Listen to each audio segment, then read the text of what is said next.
presently, Sabrina Heath, and Denise Richmond Kelly, and we have a couple other ones that are outside.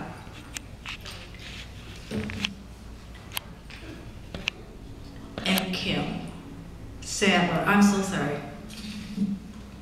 We are a group of 9 breast cancer survivors, and we got together and wrote a play back in 2009. And how that started was, we all had a cancer diagnosis, and then we took a class at the Gathering Place on how to write a play.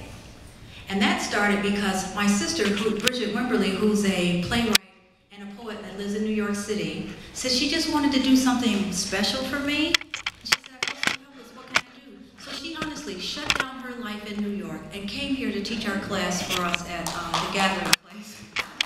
And if you haven't heard about the Gathering Place, Chris Austin from the Gathering Place will come up later to just let you know about this wonderful, wonderful, wonderful facility that honestly saved my life. And after the class, we had a chance to get our play done, because we all wrote plays, at the Cleveland Playhouse. And those tickets sold out in like 10 minutes. Because most of you, everybody in here knows who Ruby Dee is. She came here from New York and did 2 of the readings. This is a favor to my sister and to support us, because she was also a breast cancer survivor.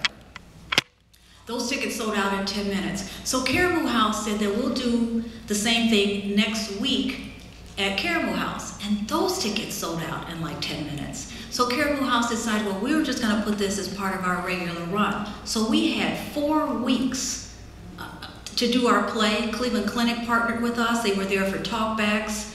We had sold out audiences, and we got the message out about breast cancer and breast cancer awareness and survivorship. And then we got a chance to show the community what survivorship looks like in the African American community. Because a lot of us will think immediately it's a death sentence. It's not. I can speak for the 9 of us. We are living fulfilling and inspiring lives, not because of the breast cancer, but in spite of it. So we had a cancer diagnosis, we took a class, and the other C was we started a corporation. Survivors Helping Other Women Survive, or SHOWS for short. And that's what we're doing out in the community. We are survivors, helping other women and men survive. So, and we're doing that in a way that's not a teachy preachy kind of way, so we're not doing, a lot of lecturing. Personally, I'm a visual person. If I see something, it sticks with me more than if you say a lot and you're talking, because it's a lot of times I'll just tune out what you're saying, like, hopefully that's not what anybody's doing right now. So once you see the place, maybe you'll resonate with some of the characters, maybe you'll get an idea what it feels like to be a survivor or somebody who supported a survivor, a caregiver, or just the whole story, or maybe you'll get a message in a different way where you can take that back to talk to your sisters and your grandmothers, your aunts, your community members, husbands, whoever, about breast cancer awareness. Let this be okay that we have a conversation about a culturally taboo subject. It's okay to talk about it. And then see if there's anything running in your family.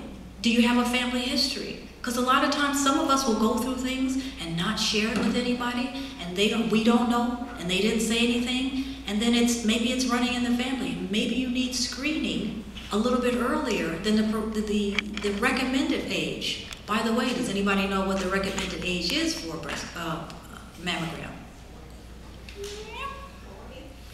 40. Yes, what a smart audience. It's 40. But if you have a family history, maybe it should be that you should be getting screening at 35. And how often should we be getting a mammogram? Once a year. Remember, there was something out there that the doctors were recommending, or the insurance companies were recommending every 2 years? No, it's once a year. And now they have a new law that's passing, if I'm not mistaken, March 22nd, where if your doctor tells you you have dense breasts, that's now considered a risk factor for breast cancer. So what that means is you have an opportunity to get additional screening, like maybe MRI, that your insurance company will have to pay for. Because sometimes it just won't show up on the mammogram because it'll just be all white because your breasts are dense. And when they're looking at a mammogram, they're looking for white spots, calcifications, and if it's not going to show up if it's all white on the mammogram. So you're entitled to additional screening, and your insurance company will pay for that. Your doctors just can't tell you you have dense breasts, and then that's it, because you know, what are you supposed to do with that information? What does it even mean? They told me that it didn't mean anything. I'm a 9-year survivor, and so obviously it is not a death sentence. Because of this diagnosis, I've turned to become a much, much better version of myself, and I can speak for everybody else. We're just different people now. And instead of this, we're this.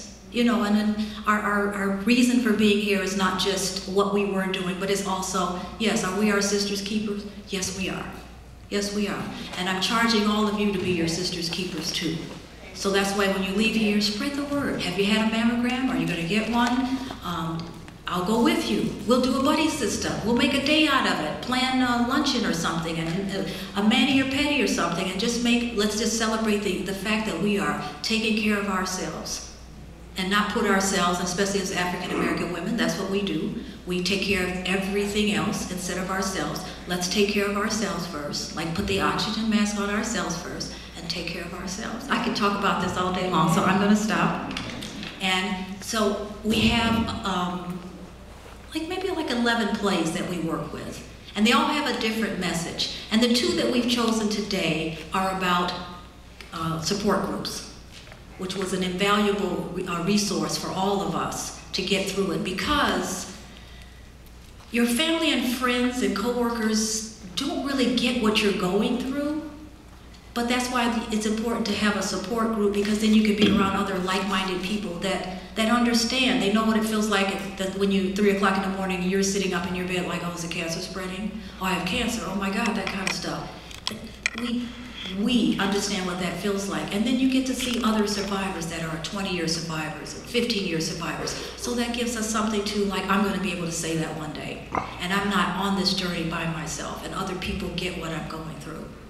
So the 2 plays that we have chosen are about, really highlight the support group. So I'm not going to keep going on and on. I'm going to introduce the first play, which is Today by Denise Richmond Kelly, who's in the audience here.